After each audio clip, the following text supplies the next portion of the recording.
Armada Kickoff is brought to you by Dreamfinders Homes, Community First Credit Union, Winn-Dixie, Baptist Health, and Bowden Eye and Associates. Hello and welcome into Armada Kickoff. We're just about to kick off the fall season, and the Armada are revamping the roster in advance of Saturday's fall opener against the Tampa Bay Rowdies. We'll have the latest Armada moves for you in just a moment. Plus, we'll hear from head coach Tony Meola on his expectations for the fall and how valuable the short two-week break really was for the Armada players. Mauricio Ruiz has a last look back at how 5 moments could have changed the entire spring season, and we'll discuss the impact that the Copa America had on the chances for a World Cup coming back to the United States. But we start with the evolving roster for the Armada. When Tony Meola took over as head coach and technical director, he had a number of players in mind who he wanted to add, but more than that, he wanted to bring in players with a particular mindset. And it seems he's finding more and more of those types of players as the fall season approaches. Over the last 2 weeks, the Armada have been hard at work improving the roster, signing a pair of Swedes, striker Alexander Andersson and attacking midfielder Nicholas Mirapu. Both should help the attack. So should Zach Steinberger, who the Armada picked up on loan from the Houston Dynamo. Last year in 12 matches on loan to Indy 11, Steinberger scored a pair of goals, both coming in a match against the Armada in Indianapolis. Jacksonville also strengthened the back line with the addition of center back Carl Ouimet, on loan from the New York Red Bulls. Ouimet also plays for the Canadian national team. But the Armada didn't just add players in the break. They also sent Matt Fondy to Carolina on a transfer fee. Fondy, who led the USL with 22 goals last year, failed to score in the spring after finding the net just twice in the preseason. Armada players also spent time during the break with Armada supporters. A season ticket member only cookout was a chance for the fans to spend some quality time with their favorite Armada players. All right, so here are the moves thus far, and there are probably more to come. You see the 2 Swedes will probably join the Armada late July, early August. They have to get transferred in, a lot of international work there. The 2 players on loan from MLS sides, Ouimet on the back line. Steinberger can play as a forward or an attacking midfielder. And trading Matt Fondy, probably the best for both sides. Fondy was one of the big acquisitions in the offseason, just never clicked. His work rate was terrific, just could not find the net. Now he'll get a fresh start in Carolina. Players that you can switch around, and we're going to be very strong. We saw a lot of different players, a lot of different lineups. Okay, welcome in the Analyst Roundtable presented by Subway. Pleased to have Mauricio Ruiz and David Hayes here. Okay, guys, what are your expectations for the fall season for the Armada? I think we're going to be better defensively, and I think with the players that we added, we're going to be a little bit better creating chances going forward. So I think we're in for seeing some more goals. Right. Well, the interesting thing is that the coach, he's made a couple moves to improve the defense with Anthony Wallace and a couple of the guys that we'll discuss later. But I think the elephant in the room is the attacking. So you expect this team to improve on the offensive side. Because defensively, they've been solid in the games. They made a couple mistakes. But offensively, they got to figure something out. Got to find the net for sure. What about these changes, changing the roster midseason here so noticeably? How is that going to impact what happens on and off the field? Well, you expect it to. And you hope that it does have an impact, obviously a positive impact. Players know these guys are pros. The guys are coming back from the spring that are going to be their retained players. They got to know that their jobs are on the line, and new players have to come in. Either if they retain their jobs, the veteran players, then they have to improve on the performance. So that affects the locker room. That affects on the field. But you hope that those guys bring in and they add value to the organization. Correct. I mean, players come and go. That's the nature of the beast, especially when you're not winning. You know, something has. I think the players that we got rid of, they just didn't. They were good players. They just didn't mesh with what Tony's trying to do. So I think. You know, there's always that when you're not doing well, players come in and go, but I think it's going to light a fire on some people. Yeah, it certainly was noticeable in training this week. You see guys new faces, got to kick it up a notch. Yeah. David Hayes, Mauricio Ruiz, more from you guys coming up in just a bit. Let's hear now from Tony Meola. Last year at this time, Tony was broadcasting games in the NASL. Now he's been through a spring season. What did he learn in his first 10 NASL games as a head coach? Here's Coach's Corner, presented by Asana Wellness Center, the official training facility of the Jacksonville Armada. I think that the quality is certainly better than it was last year. I mean, I covered it, so I had a pretty good idea. And, you know, you got to kind of keep up with the other teams in bringing in quality players. And what we tried to do in the offseason was bring in more competition at each position, because I think when you get complacent, I don't know if that's the right word, but if you get comfortable with your position, I think, you kind of set yourself up for not improving, every day. And now we've got competition in all positions, so I think it's going to help us in the long run. Did the exposure you had in the spring to all the different teams and their styles, does that give you more in terms of how you'll tweak tactics in the fall season? I think tactically we were pretty comfortable with what we did. Obviously Mark Lowry and Jimmy Rooney had been around long enough, and we've seen enough videotape. What I think it did for me personally is give me a better idea of the individuals and how they interpret different roles. And we'll use that as our first go around with all these teams. Obviously we still have Puerto Rico to see, and we'll see them quick enough in this next part of the season. So I think we learned enough to know that how we want to approach each game now going forward. Having said that, we did look at the tactics and our game plan for all 10 games in the spring season, and I think we feel pretty comfortable that we approached it right. Maybe we didn't execute it properly on a given day or a given moment, so that part needs to get better. So kind of a self-scouting opportunity in the break. Yeah, we had time to do that along with signing a couple of players and looking at how we were going to improve the roster, but that's part of it. There really was no break for us, but that's fine. I wouldn't have it any other way.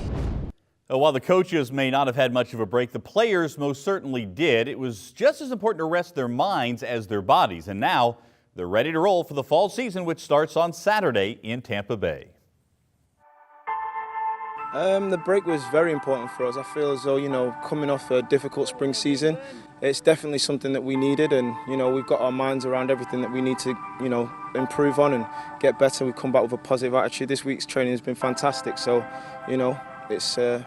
it's been well worthwhile.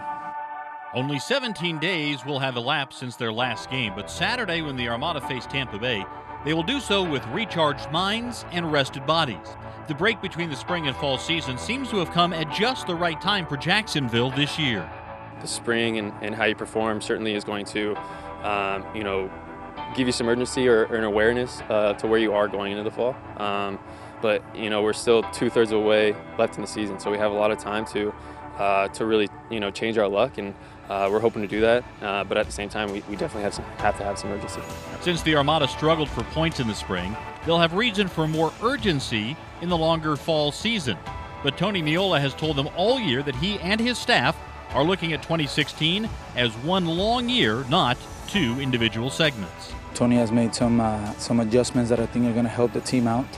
So I'm just very excited. I'm really looking forward to Saturday. Hopefully put in a good performance myself and my teammates and give the people of Jacksonville 3 points that we are so longing for. The break also allowed for the Armada coaches to review tactics and player strengths. It also gave time for the club to acquire new talent, supplement the existing roster, in hopes of making a run at the fall title and a spot in the NASL Championship. All right, here are some important dates coming up. Fall season begins on Saturday at the Tampa Bay Rowdies. Then the following Saturday, the Armada are back home for the fall home opener against Puerto Rico FC. That will be just the second match in Puerto Rico FC's history. They're a new club in the NASL here in the fall, and they'll make a return trip to Puerto Rico on Saturday, September the 17th. So make your travel plans now. Single match tickets are available. Call 844-2-ARMADA or go online to armadafc.com. Coming up, a major player signing for one North American Soccer League team, and Mauricio Ruiz joins us for the Armada Boot Room. Stick around. More Armada Kickoff is straight ahead.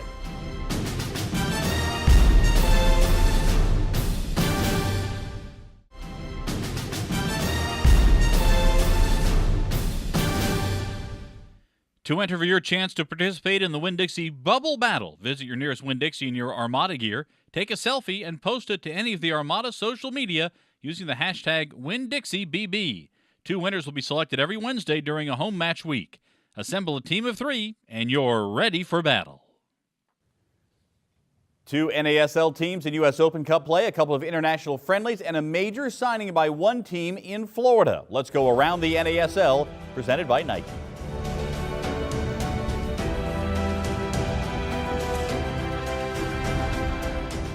And that big signing is the Ghana international Poku, who's now on the roster of Miami FC. Poku had been with NYCFC, and if the reports are correct, he becomes the highest paid player in the NASL.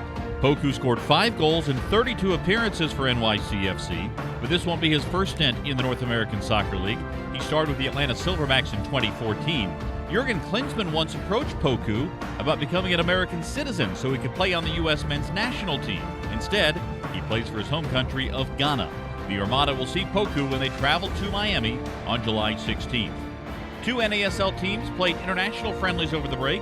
Minnesota United hosted Club Leon from Mexico at Target Field in front of 18,505. Christian Ramirez scoring for the Loons, but Leon won 4-2. In a battle of champions, NASL spring season champions Indy 11 beat Liga MX champs Pachuca 1-0. Amon Zayed's goal, the difference maker in front of more than 6,000 in Indy. The NASL assured itself of a winning record in the U.S. Open Cup thanks to a victory by the Fort Lauderdale Strikers, who got a goal from PC in the 120th minute, the dying moments, to beat Orlando City in Orlando. Elsewhere, New York Cosmos got an early goal from Ruben Bover, but it wouldn't hold up. Kai Kamara scoring and assisting on another. New England Revolution end the Cosmos run with a 3-2 New England win. All right, here's some important dates in the North American Soccer League going forward. Of course, the spring season starts this weekend. U.S. Open Cup quarterfinals, you'll see Fort Lauderdale Strikers carrying the banner for the North American Soccer League as they play at the Chicago Fire on July 20th. The Armada will make their first appearance on CBS Sports Network on August the 3rd, as that network begins to broadcast NASL games nationally here in the fall season. Then in November, it's the NASL Championship semifinals and the NASL Championship final to crown the king of the North American Soccer League. Now let's head to the Armada Boot Room, presented by MTech.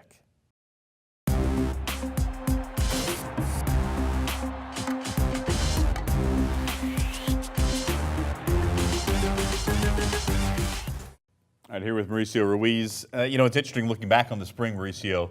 You can pick out a few moments, just a handful of moments that could have drastically changed the way the standings look if the Armada had a couple of moments go their way. Right, and you really look at the schedule and in the games, how they went. Armada were up in a relative good amount of games. They had a tie on the road in a good amount of games. So obviously, moments change moments, but Armada had some really good moments in the season. If they were to look back, they weren't that far from the top of the league, but those moments didn't go their way, so they're at the bottom. So we're going to look at a couple of games here. The first one being the Strikers. You're on the road, up 1-0, up the men up, and you leave Maicon Santos, one of the top goal scorers in the league, open in the back post. So that's a game of complete change. You look at the time, 73 minutes in the game, about 15 minutes left. And then you go here against FC Edmonton, one of the hottest teams in the NSL this season.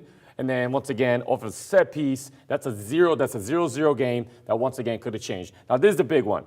There's Marcel Dion, one of the better players in the league, and you're up. It's 0-0 at Ottawa, toughest place to play on the road. You go coming home with a point, and unfortunately Miguel gets beat on the near post here. Ball goes in, and this is a game that he'll tell you he should have had this back. But you're about to come back once again. Marcel Dion, near post, goalkeepers, they gotta save that.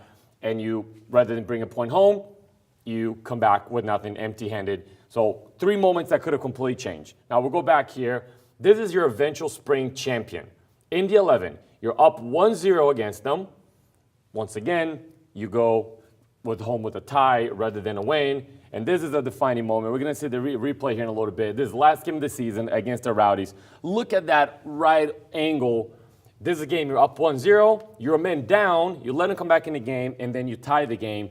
5 moments, yes, they're critical, they could have changed, but moments that Armada were so close to things. Well, again, on that play, Charles Alondu with a chance to get it. Credit Pickens with a big play, Absolutely. But if he can go side netting and get it in, suddenly instead of a draw, it's a win while playing a man down. Absolutely. Could have changed everything. So let's take a look at the standings as they are in the NASL in reality at the end of the spring season. There you go. The Armada, 10th in the standings. You see how the table lays out. Indy 11 with the victory. They went back to third tiebreaker there to break the tie against the Cosmos. But if those 5 moments that you just showed, Mauricio, would have gone the Armada's way, here's how it would have looked. The Armada 6th in the table, just 4 points from the top. You have a different champion. Instead of Indy 11, it's the New York Cosmos staying up top. Would have been the only loss for Indy. So despite the fact the Armada had just the 1 victory and finished in 10th, you're noticing it's just those key, crucial moments. Right. If it goes the Armada's way, if the breaks balance out, Could be a fun fall season. Well, obviously it's all hypothetical, because then Armada winning against Ottawa on the road or tying against Ottawa on the road, that changes kind of the concept of other teams in the league, and certainly the Ottawa and Indy at home. You're up against your spring champion at home, and you give up a tie. So things could have changed. But you look at more than anything, it's a combined season. We always talk about it's a 30-game season. You combine spring and then the fall. Putting the Armada with 14 points. You're only 4 to 5 points away from eventually your champion. You give yourself a really good chance to compete for a playoff spot. Yeah, we'll see if they can turn it around, get things rolling in the right direction in the fall. Thanks, Mauricio. Straight ahead, more from Mauricio and David Hayes at the Analyst Roundtable, including the potential return of a World Cup to the United States. Stick around. More Armada Kickoff right after this.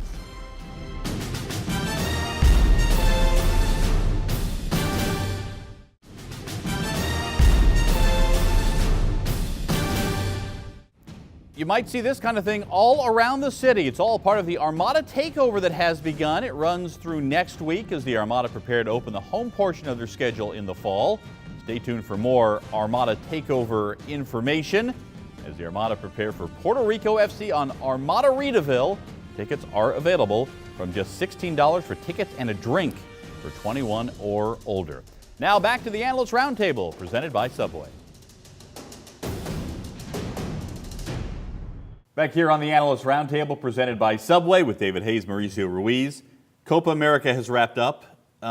What kind of an impact is Copa America, the event, going to have on what happens in terms of professional soccer here in the United States? I mean, I think, everyone knows. They just don't know Messi and all these big names. They know all players around the world. It's being known.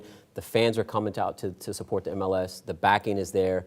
So, I mean, I think it has a big, there was 82,000 fans, Chile against Argentina. I mean, that is massive. Right. So I think it's only good throughout the board. Does it make it a better case for the United States to host a World Cup here in the near future? I think so, because the fact that the United States already, the residents are traveling so well to the outside World Cups already. But our venues, the transportation, airports, I think that makes a huge impact.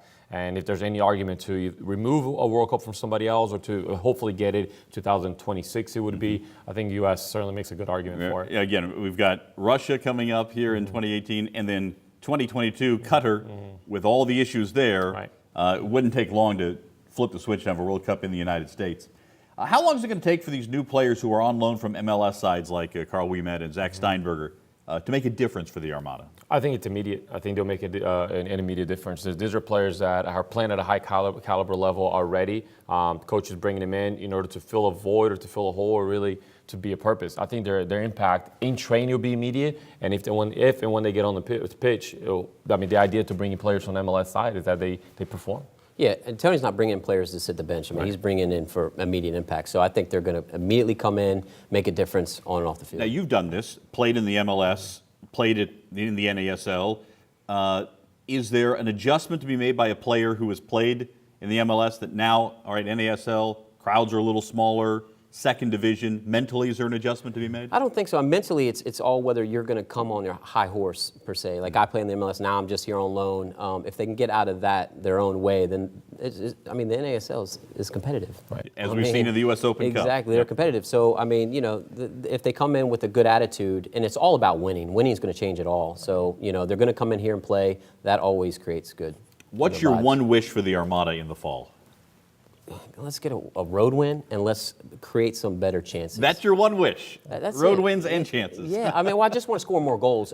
You look across the board, and if we give up a goal, where are we going to score? And I just want to create better chances going forward. I want to see this team in playoff contention. I think you have an unbelievable support group here that's waiting for this team to really erupt on the field. And the minute that they get into that playoff contention right there, I think winning the league it's always difficult, regardless of where you are. But you got to get into the top 3, top 4 for sure. Yeah, hot start in the fall would certainly go a long way toward that. Mauricio Ruiz, David Hayes, thanks so much. All right, coming up, we're going to look ahead to Saturday's match for the Armada against the Tampa Bay Rowdies. Stick around. More Armada Kickoff is straight ahead.